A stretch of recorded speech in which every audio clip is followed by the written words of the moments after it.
Shalom, selamat malam Bapak Ibu Saudara yang terkasih. Bersama-sama kita satukan hati kita dalam mezbah doa. Dimanapun Bapak dan Ibu berada, saya percaya ada kebaikan, kasih Tuhan, berkat Tuhan yang Tuhan mau berikan buat setiap kita malam hari ini. Mari bersama-sama kita satukan hati, kita berdoa. Terima kasih Tuhan kalau sepanjang hari ini kami sudah melewati hari-hari kami dalam penyertaan Tuhan yang luar biasa. Sebab itu malam hari ini kami mau satukan setiap hati kami Tuhan. Datang memuji dan menyembah Engkau. Biar Engkau yang semakin bertambah di dalam hidup kami, Engkau yang menjadi pusat Tuhan di dalam hidup kami sampai hari ini. Terima kasih untuk setiap kebaikan-Mu dalam hidup kami. Kami datang mengucap syukur malam hari ini bahwa setiap korban dan syukur kami. Karena Tuhan begitu baik, Kau terlalu baik Tuhan. Ini hati kami, ini doa kami malam hari ini. Biar nama-Mu yang ditinggikan, biar nama-Mu yang dimuliakan Tuhan. Haleluya, terima kasih. Terima kasih Tuhan. Mari. Kau semakin bertambah, semakin bertambah, ku semakin berkurang, tenggelam di dalam kemuliaan-Mu. Kau semakin bertambah,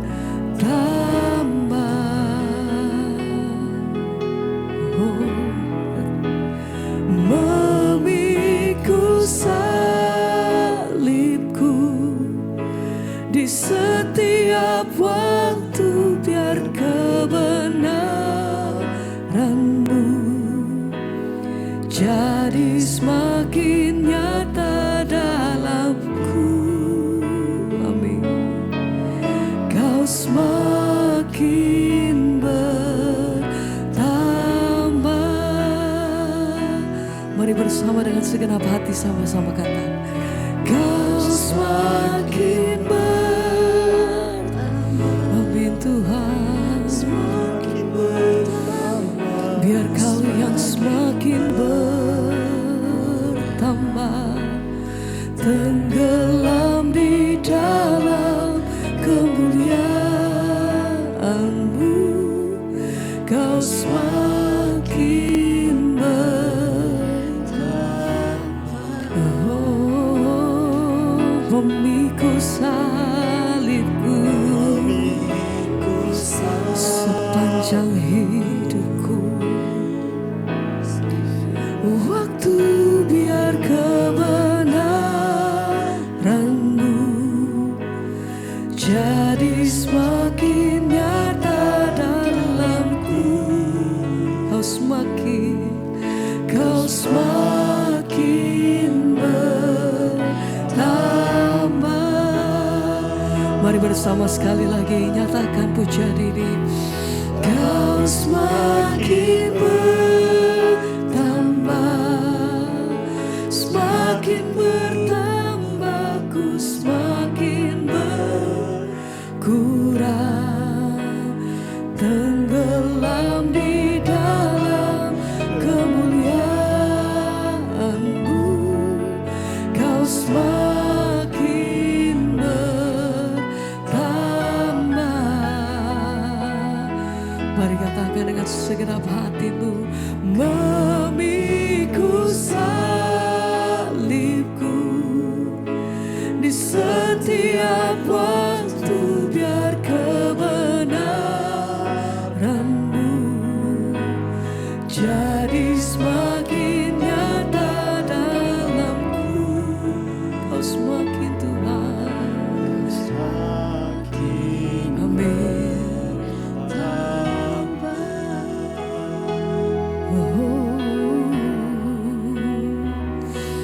Engkau pusat penyembahan hidup kami Tuhan.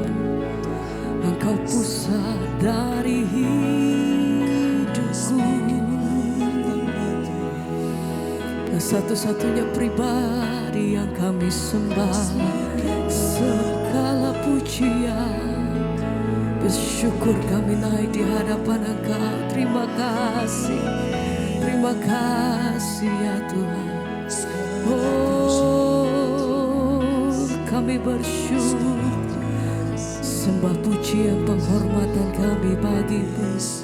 Terima kasih ya Tuhan. Haleluya. Oh, menyenangkan-Mu, menyenangkan-Mu, senangkan-Mu, hanya itu kerinduanku. Menyenangkan-Mu, amin Tuhan. Senangkan hati, hanya Engkau. Oh, mari dengan segenap hatimu bersama katakan, menyenangkan-Mu, senangkan-Mu, hanya itu kerinduanku. Menyenangkan-Mu, senangkan hatimu, hanya itu kerinduan. Menyenangkan-Mu, ini pujian kami Tuhan. Oh, hanya itu kerinduan. Menyenangkan Yesus. Amin Tuhan. Haleluya.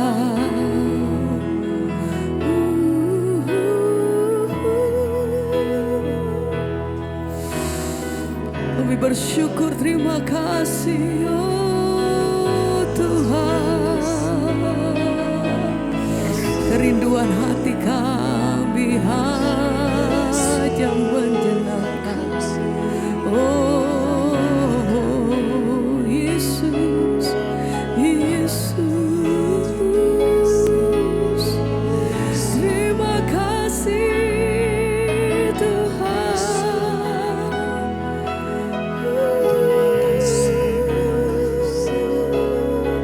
Haleluya. Sekali lagi bersama-sama mari naikkan pujianmu, katakan, menyenangkan-Mu, senangkan-Mu, amin, hanya itu kerinduanku. Menyenangkan-Mu, senangkan-Mu, hanya itu kerinduan.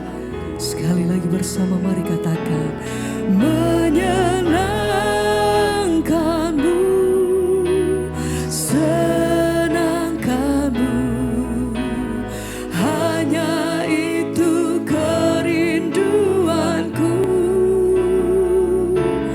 Menyenangkan-Mu, senangkan hatimu, hanya itu kerinduanku.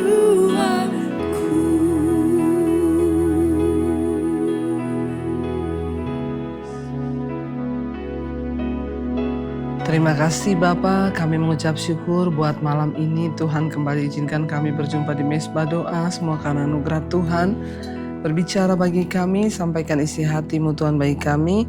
Kami siap mendengarkan firman-Mu dalam nama Tuhan Yesus. Haleluya.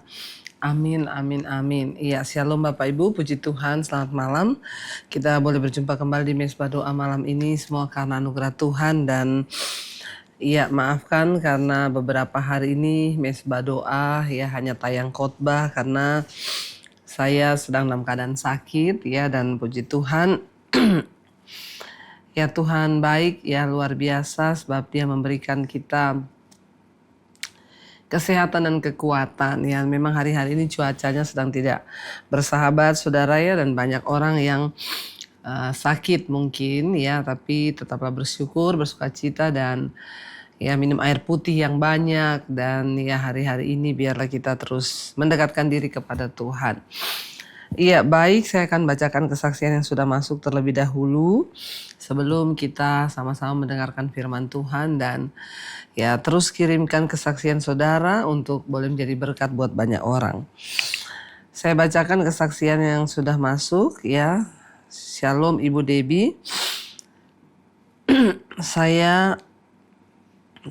Semoga Ibu Debbie dan keluarga serta semua jemaat DBTV dalam keadaan sehat dan damai selalu. Saya ingin bersaksi kebaikan Tuhan Yesus kepada hambanya yang ingin bertobat. Semua bermula Bu sejak tahun 2016, saya umur 19 tahun. Ibu saya tiba-tiba divonis kanker usus. Di usia tersebut kakak-kakak saya sudah menikah dan tinggal saya yang ada di rumah. Jadi di usia 19 tahun itu saya mulai membagi kesibukan saya dengan mengantar dan menemani ibu saya berobat sambil saya kuliah. Setelah dioperasi tahun 2016 ibu saya dibilang sembuh. Namun karena tidak menjaga pola makan tahun 2017 akhir ya hanya jarak 1 tahun saja ibu saya divonis terkena kanker kembali. Dan singkat cerita awal tahun 2018 ibu saya dipanggil Tuhan.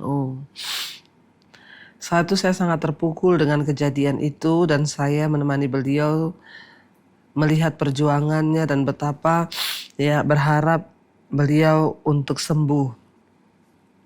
Tapi Tuhan punya rencana lain, dan disinilah saya akui saya merasa kecewa dan saya mulai berpaling dari Tuhan.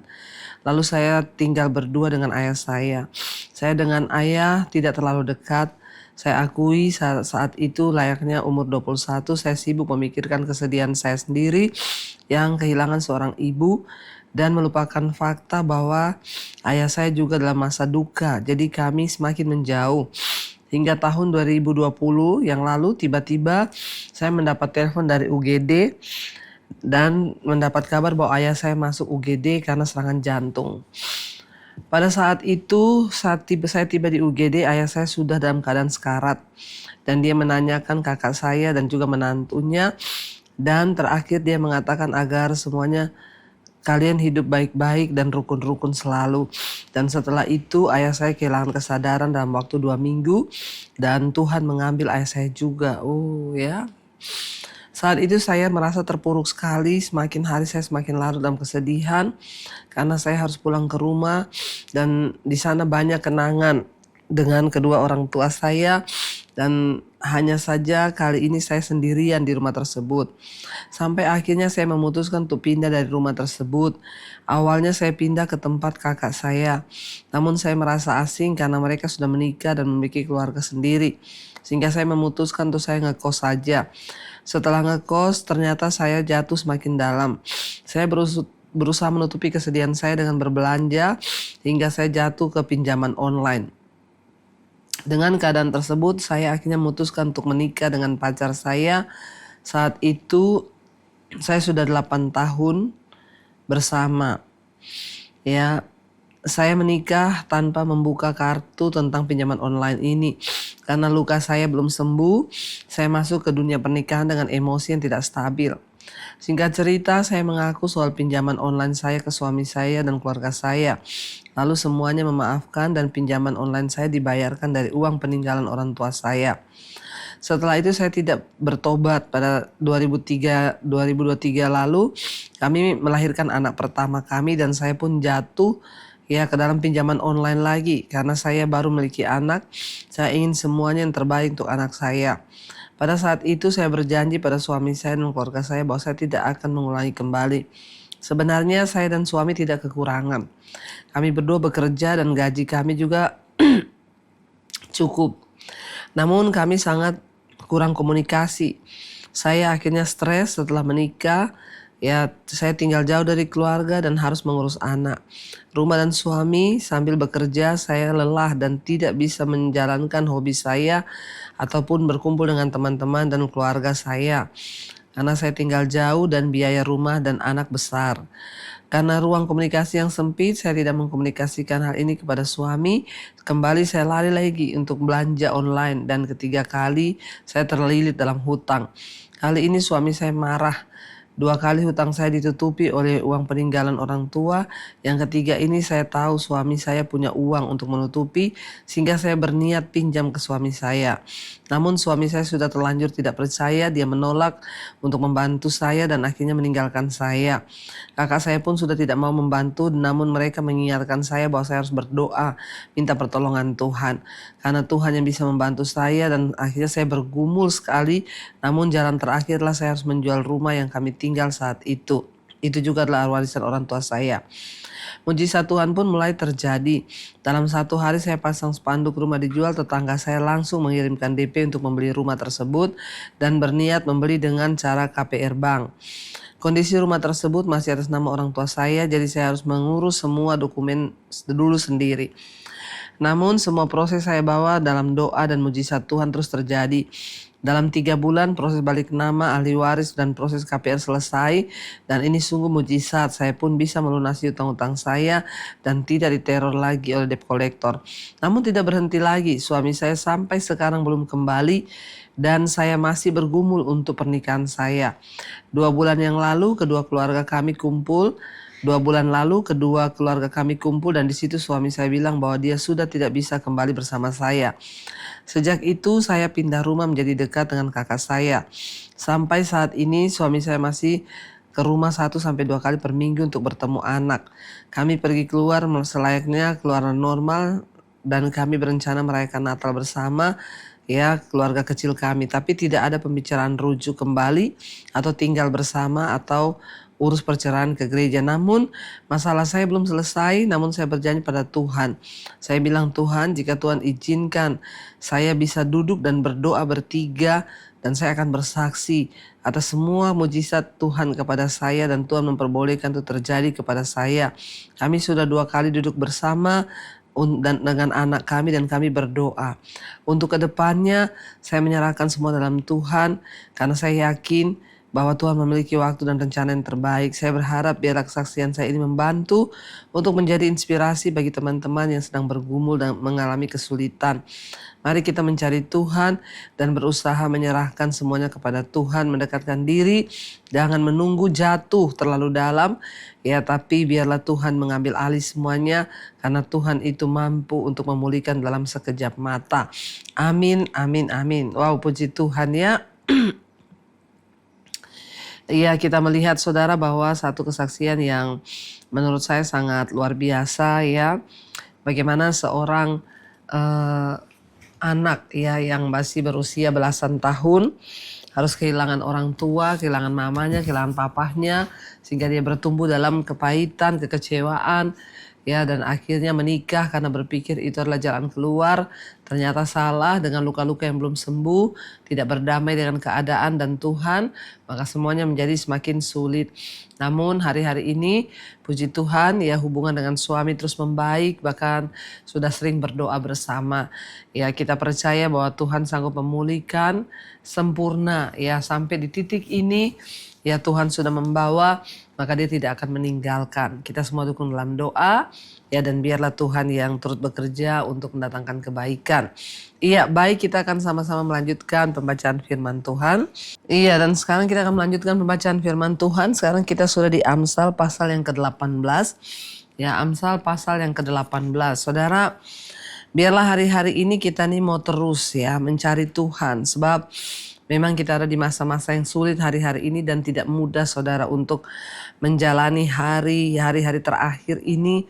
Ya, ada begitu banyak ya persoalan, tantangan, masalah, dan kita percaya hanya dekat dengan Tuhan saja kita bisa melewati semuanya. Ya, banyak hal terjadi kayak kesaksian yang kita dengar malam ini. Ya, mamahnya dipanggil pulang, ayahnya dipanggil pulang ya. Tapi kita percaya Tuhan tidak pernah meninggalkan orang yang setia kepada Dia. Iya, kita akan baca sekarang, kita masuk Amsal pasal 18. Ayat yang pertama, orang yang menyendiri mencari keinginannya. Amarah meledak terhadap setiap pertimbangan. Ya, orang itu menyendiri karena mencari keinginannya, saudara. Dan kalau orang itu sudah menyendiri, mencari keinginan, maka amarahnya itu meledak terhadap setiap pertimbangan. Mari kita mulai belajar untuk ketika kita menghadapi masalah, ya, datang pada Tuhan. Kita tidak pernah sendiri. Jangan hanya menyendiri, tapi menyendiri untuk mencari Tuhan. Menyendiri untuk melibatkan Tuhan. Waktu kita melibatkan Tuhan, maka Tuhan turut bekerja untuk mendatangkan kebaikan di hidup kita. Ayat ini berkata, orang yang menyendiri mencari keinginannya, amarahnya itu meledak terhadap setiap pertimbangan. Ketika ada orang memberikan kita masukan atau pertimbangan, biarlah kita sungguh-sungguh mempertimbangkan itu sesuai dengan jalan Tuhan. Ayat yang kedua, orang bebal tidak suka pada pengertian, hanya suka membeberkan isi hatinya. Orang bebal itu tidak suka pada pengertian, tapi dia hanya suka membeberkan apa yang ada di hatinya. Kita berdoa supaya kita menjadi orang-orang yang bukan hanya suka membeberkan isi hati, tapi ya milikilah pengertian supaya dalam segala perkara kita dapat menimbang, kita dapat ya kebijaksanaan untuk kita bersikap, bertindak sehingga kita tidak salah ya. Daripada membeberkan isi hati, lebih baik mari kita mencari pengertian. Ayat yang ketiga, bila kefasikan datang, datang juga penghinaan dan celah serta cemooh. Fasik itu apa? Orang yang tahu kebenaran tapi tidak bertobat. Ketika seseorang itu hanya terus tinggal dalam dosa, tidak mau bertobat, ya kefasikan datang dalam hidupnya, maka datang juga penghinaan, celah dan cemooh. Ya, ketika orang itu hidup dalam dosa, ya jangan salahkan Tuhan kalau kita jatuh dalam malapetaka sehingga datang juga penghinaan, celah dan juga cemooh. Kita melihat saudara, banyak bahkan di bangsa kita, banyak pejabat yang tidak mau bertobat sehingga datang cemooh. Ya, datang penghinaan. Ya, sudah punya istri, berselingkuh, bahkan punya beberapa simpanan artis. Hari-hari ini terjadi. Ya, ketika orang itu fasik, tidak mau bertobat, maka datang juga penghinaan, celah dan cemooh. Sebelum kita dihina, dicela, dicemooh, apalagi kita membawa nama Tuhan, lebih baik kita bertobat, saudara ya. Ayat 4, perkataan mulut orang adalah seperti air yang dalam, tetapi sumber hikmat adalah seperti batang air yang mengalir.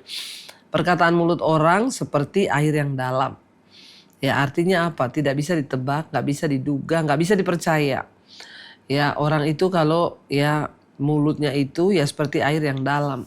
Artinya apa? Tidak terselami, tidak terbaca. Tetapi sumber hikmat adalah seperti batang air yang mengalir. Ya, sebaliknya hikmat itu seperti sumber mata air yang mengalir. Ayat 5, tidak baik berpihak pada orang fasik dengan menolak orang benar dalam pengadilan. Jangan sampai ya kita ini ketika menimbang sesuatu, mengadili sesuatu, jangan berpihak pada orang fasik lalu menolak orang benar ya dalam satu kasus pengadilan. Kita harus membuka hati untuk melihat. Ayat yang ke-6, bibir orang bebal menimbulkan perbantahan dan mulutnya berseru minta pukulan. Ya, mulut orang bebal itu menimbulkan perbantahan, saudara. Dan mulutnya itu berseru minta pukulan. Makanya kadang kita lihat kenapa orang itu dipukul, saudara. Karena seringkali mulutnya itu loh, ya, disebut mulut ember, ya. Mulutnya itu menimbulkan perbantahan dan dia mulutnya itu yang berseru meminta pukulan. Kalau bicara kita ini, saudara, tidak dikontrol, maka orang bisa pukul kita karena mulut kita. Ayat 7, orang bebal dibinasakan oleh mulutnya. Bibirnya adalah jerat bagi nyawanya. Banyak orang akhirnya mati karena kesalahan mulutnya. Jangan sembarang bicara supaya tidak menjadi jerat bagi nyawa kita, itu mulut ya. Ayat 8, perkataan pemfitnah seperti sedap-sedapan yang masuk ke lubuk hati. Ya, orang itu kalau memfitnah, saudara, ya memang seperti sedap-sedapan ya, masuk ke dalam lubuk hati. Hati-hati. Orang yang bermalas-malasan dalam pekerjaannya sudah menjadi saudara bagi si perusak. Jangan menjadi pemalas, saudara ya, karena orang malas itu merusak pekerjaan.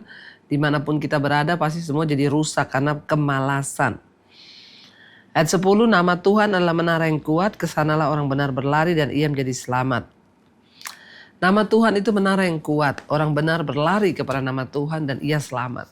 Apapun yang kita sedang alami di hidup kita, larilah kepada nama Tuhan. Berserulah kepada Tuhan, sebab dia gunung batu, kota benteng kita yang teguh. Iya, sampai di sini dulu saudara ya pembacaannya. Kita akan lanjutkan besok.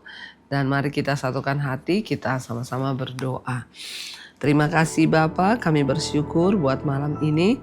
Tuhan kembali izinkan kami berjumpa di Mesbah Doa, semua karena anugerah Tuhan. Berkati setiap umat-Mu, jemaat-Mu Tuhan, sertai mereka dalam segala hal. Apapun yang menjadi pergumulan, Tuhan menjadi jawaban. Yang sakit Engkau sembuhkan, yang beban berat Engkau beri kelegaan, yang terlilit masalah keuangan Tuhan menjadi jawaban. Kami percaya anugerah Tuhan cukup bagi setiap kami dan berkat-Mu mengalir bagi setiap kami. Berkati bangsa dan negara kami, Tuhan tolong daerah-daerah yang masih terdampak bencana, biarlah ada pemulihan yang dari Tuhan dan mereka boleh sungguh-sungguh mencari Tuhan. Berkati semua bangsa-bangsa Tuhan di 5 benua, biar lautan Tuhan tercurah dan semuanya boleh mengalami hujan pertobatan. Terima kasih Bapa. Karena itu saudara, mari buka hati dan tangan kita. Terimalah kiranya berkat, rahmat, anugerah dari Allah Bapa dan cinta kasih dari Tuhan Yesus Kristus, penyertaan Allah Roh Kudus turun atas hidup kita. Mulai hari ini bahkan sampai kali yang kedua Tuhan Yesus datang kembali menjemput setiap kita. Nama kita tercatat dalam kitab kehidupan. Dalam nama Tuhan Yesus yang percaya diberkati Tuhan, katakan bersama, amin, amin, amin. Tuhan Yesus memberkati saudara, shalom dan Immanuel.